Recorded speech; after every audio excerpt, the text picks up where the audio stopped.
L'un des problèmes les plus importants auxquels les autorités de santé publique sont confrontées quand elles doivent informer la population est de trouver le juste milieu entre confidentialité et transparence. D'un côté, les autorités ne souhaitent pas créer de confusion ou de paniques inutiles. D'un autre, elles ne veulent pas non plus que les citoyens aient l'impression qu'on leur ment ou qu'on leur refuse l'accès aux informations importantes. Les renseignements sensibles, que les autorités ne sont pas toujours prêtes à dévoiler, peuvent concerner par exemple la quantité des vaccins disponibles et l'information sur les effets secondaires potentiels.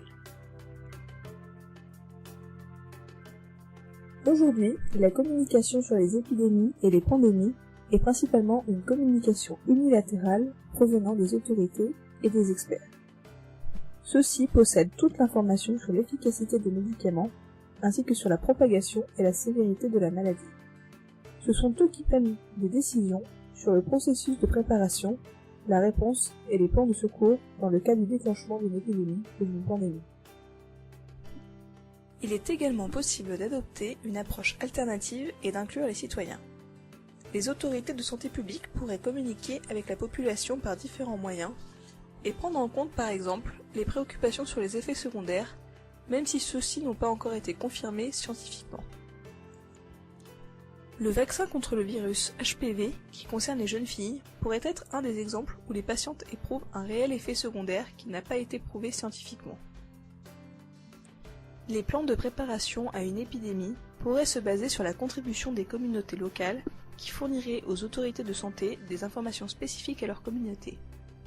Les citoyens pourraient avoir de l'influence sur comment les ressources comme les vaccins sont distribuées ou quand et où devrait-on prendre des mesures préventives, comme par exemple fermer des écoles ou suspendre des événements publics.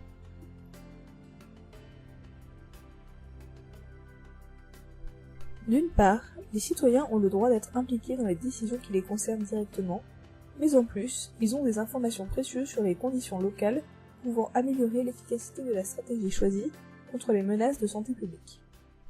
Par ailleurs, le fait d'impliquer les citoyens dans le processus peut rendre le travail des autorités plus difficile et moins efficace. Dans la lutte contre les épidémies et pandémies, il peut exister des conflits d'intérêts entre les autorités de santé publique et l'industrie pharmaceutique. L'industrie souhaite vendre ses produits, pouvant amener à chercher à surestimer les risques liés à la maladie et à promouvoir la nécessité des vaccins. La pandémie de grippe H1N1 de 2009 en est un bon exemple. Les contributions des sociétés multinationales couvrent presque 80% des dépenses de l'Organisation mondiale de la santé. Les chercheurs scientifiques qui conseillaient l'OMS sur la déclaration de la grippe dite porcine en tant que pandémie avaient des liens étroits avec les entreprises qui produisent des vaccins et des médicaments antiviraux comme le Tamiflu, mais cette information n'a pas été dévoilée à la population.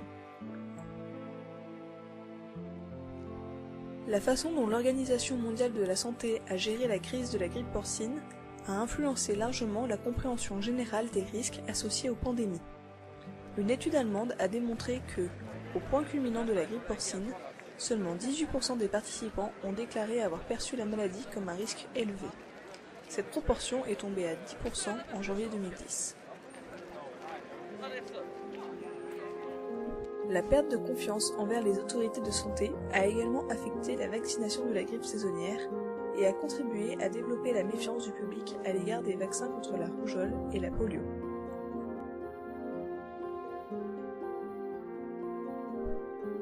Tandis que l'industrie pharmaceutique s'active à développer des traitements et des vaccins qui pourraient enrayer les épidémies, les scientifiques sont tentés de proposer des traitements expérimentaux aux personnes qui souffrent des maladies mortelles comme Ebola.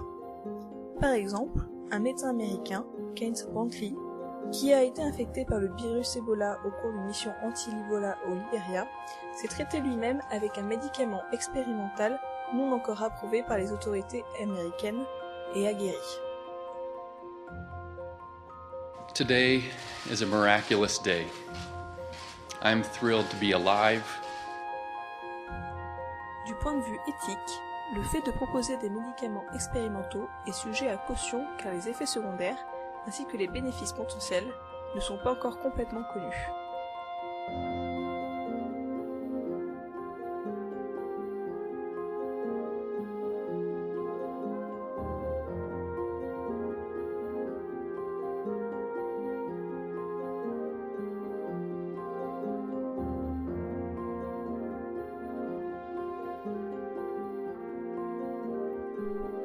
Dans le cas de Keynes Bradley, étant médecin lui-même, il était capable d'arbitrer entre avantages et risques.